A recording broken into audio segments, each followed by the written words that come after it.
Hi there, this is Bruno from Spainguru.es, your portal and community for Spanish immigration. And today we're gonna talk about a first-hand experience about moving to Spain on a non-lucrative visa, which was less complicated than expected. And this article was written by Mr. John Hughes, who is a recent transplant from New York City who has had a lifelong attraction to Spain. Let's continue.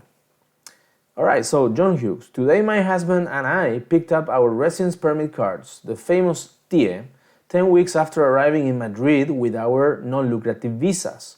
I had a lot of help from people on the net and on these groups, which was absolutely invaluable. But I have to say, the experience was nothing like the bureaucratic nightmare I was primed to believe it would be. I feel like a lot of advice out there can tend to scare people a bit. It certainly had me extremely anxious, so I wanted to give a moderating view. While I am sure there are mean, miserable people everywhere, without exception everyone I dealt with, from the banker at Sabadell, who actually walked me through setting up their app on my phone, which was a little fiddly, to the real estate agent and property manager at our piso, to the people at the comisaría, were all polite, often ridiculously helpful, and perfectly efficient, while the process itself, I recognize, is probably more cumbersome than it needs to be. I did not have a single appointment that was delayed. In fact, most times I was seen early, or a single application that was capriciously complicated. In fact, at the comisaría, or police station, the woman who helped me was lovely. I had asked her if I could accompany my husband inside during his appointment a few days later, despite all the signs saying just one person per appointment inside, and she said, sure, just tell everyone he doesn't speak Spanish and it will be fine. When I came back with him, she was all smiles and waves and pointed me out to the woman helping us. Further, when the bereft girl she was helping that day couldn't understand enough Spanish to take her advice, she called me over to translate and help. Turns out she hadn't printed out her Modelo 790 forms or hadn't brought them, just had a balled-up receipt for having paid it at the ATM. And then, unbelievably, and inconceivably in the States in my opinion, the funcionaria offered to print out a new one for the girl so she could go to the nearby bank and make another payment before they closed, and just come back in without a new appointment. This was simply not the fanged, lazy bureaucrat I was primed to expect. This is the thing I saw over and over. People just did not make the right appointment, did not bring the paperwork listed on the website, or did not follow the directions, which are not that crazy.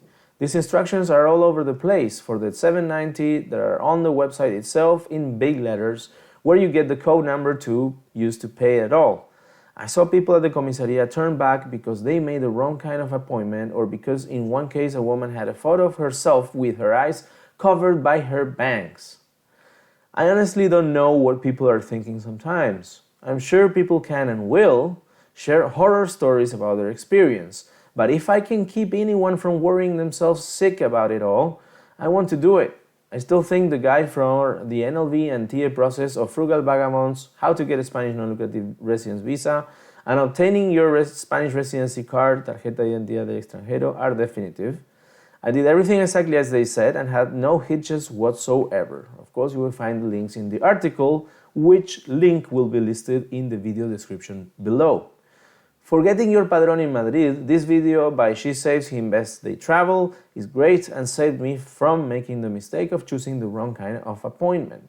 In Madrid, unlike on the Frugal Vagabond, which is aimed at Granada, you definitely have to have padrón before going for your TIE. And as you can see, these small things make a big difference depending on the comunidad autónoma or the city where you live, or where you're going to do the procedures.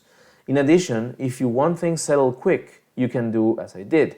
I chose to do the empadronamiento outside the Centro in Pacífico, despite living in Malasaña. It does not matter which one in Madrid you go to, and they didn't bat an eye, contrary to what many people will tell you online about it being crucial, you go near your house. And to do the TIE in Coslada, and a good hike outside of town. Both offices had plenty of appointments within a few weeks. I imagine if you stick to the centro where everyone wants to go, it's going to be a lot less pleasant. So just give yourself a break and read on the subway out to the Extra Radio, or outside of the city, where all is tranquilo. We had to wait 35 days to pick up the cards after our TIA appointments, but had everything lined up just 40 days after arriving in Madrid. Not bad at all. Thanks to all who helped and provided resources. As I said, this was written by John Hughes, who provided his experience on moving on a non-lucrative visa, and he had a fresh view and nice comment about everyone involved in his process. Of course, this is not legal or financial advice. All this information in this article and video is provided by internet research or personal experience. If you want to have expert advice, you can just go on spainguru.es and you will find lawyers, tax experts, health insurances, translators, etc., etc., all recommended partners. And of course, you can join our community today with nearly 16,000 members. We have Spain Immigration Residency Questions Facebook group and other groups, more specific groups for Spanish Digital Nomad Visa and Non Lucrative Visa group with, I think, more than 600 members. You can ask all the questions related to these topics, and you can also do it anonymously in case you don't want to show your name. And of course, you can join our newsletter, which we send every week on Monday morning, where we feature top discussions on our communities and news about Spanish immigration. Thank you very much for watching. If you like this kind of videos, please like it, please give us a thumbs up, please subscribe to the channel, and of course hit the bell button to receive notifications every time that we upload a new video. Thank you very much for watching. This is Bruno from Spainguru. Have a wonderful day. Goodbye.